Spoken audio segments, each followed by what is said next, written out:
I was in Seminole, and I didn't know what I was going to do with my life at that point. I'd done some college in the military, and I took a job as a furniture delivery guy. Yeah. And I remember I went to work one day, and the dude, I can't even remember his name, and they were on Main Street in Seminole back when such a thing existed. And he called me aside one day. He says, Horton, I'm firing you.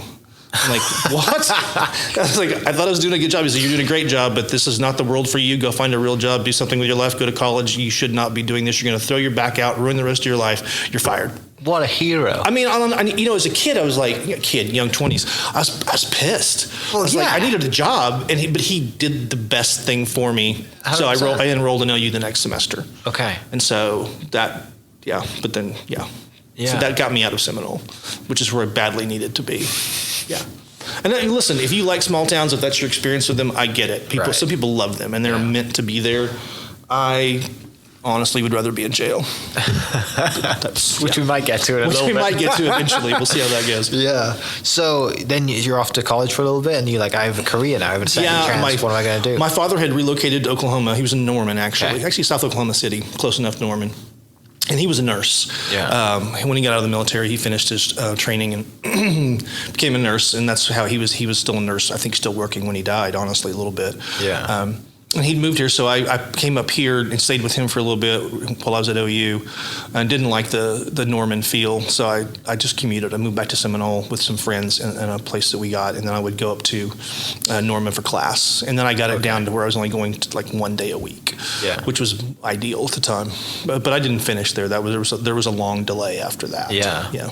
When does, obviously, you're back and forth to Norman, and then you're like, I'm down to 1 day, and you just think, this is not for me, I'm going to do something else? Or like, how do we go from there? Well, I guess we'll just, I robbed a bank. That's what happened. I was still, okay. I was going to, I think they called it Seminole Community College or Seminole something at the time.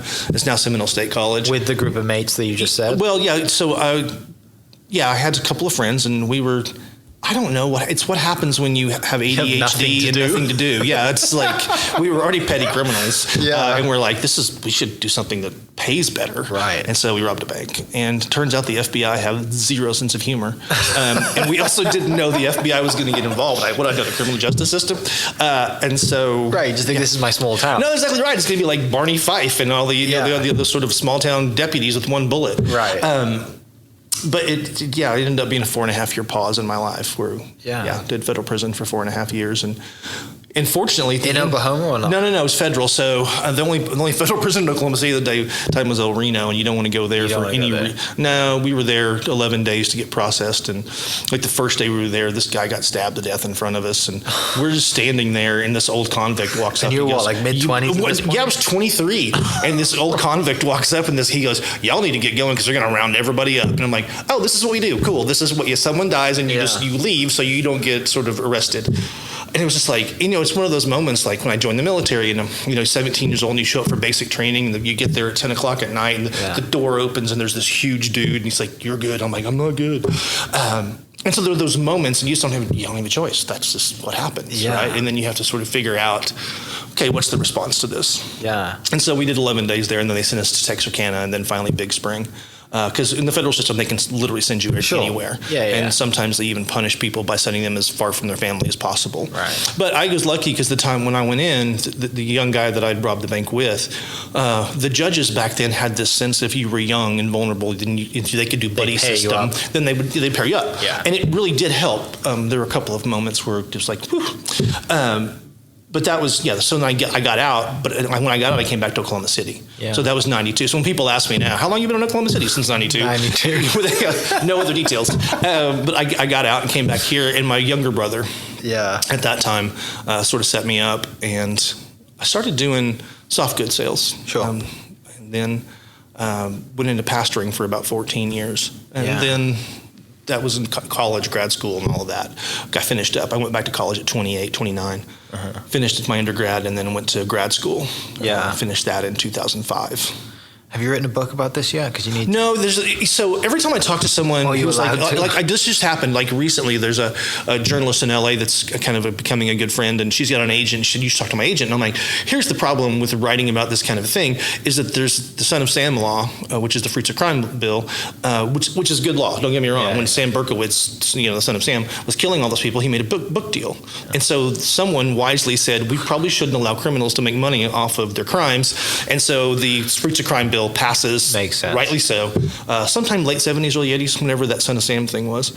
And so, no, I could write it, but you're not allowed. I'd have to give it all to charity or something like that. But it's not that it's not a story I haven't told a few times. Yeah, so a testimony. Yeah, and that word is interesting that you would choose that, but I can go with that. That's just me tying it. No, but that's kind of... It's a story that has limited value, right? Sure. It's like, oh, cool, you robbed a bank. It's like I killed a kid. That's a story with zero value, right? Yeah. So with that one, there's some entertainment value. But what I do find it useful is I teach community college. Yeah. And I'm a big second chance person. Yeah. Clearly. Yeah. And so you can tell the kids, like, listen, it doesn't really matter what you did. You can bounce back. There's a way to sort of move forward from that moment. And I think that's the value of that story more than, hey, he robbed a bank and that's super cool. And it really is a funny story all the way through. We got through a couple of roadblocks. We got pulled over, taken to a sheriff's office. They let us go. I mean, there's a lot of things that happened in that 3-day stretch when we were running from the law. But it was just... But again, at the moment, it's like, okay, this is happening. Yeah. So now what do I do? And you just kind of roll reacting. You just roll with it. It's like, okay, now we got to figure this out.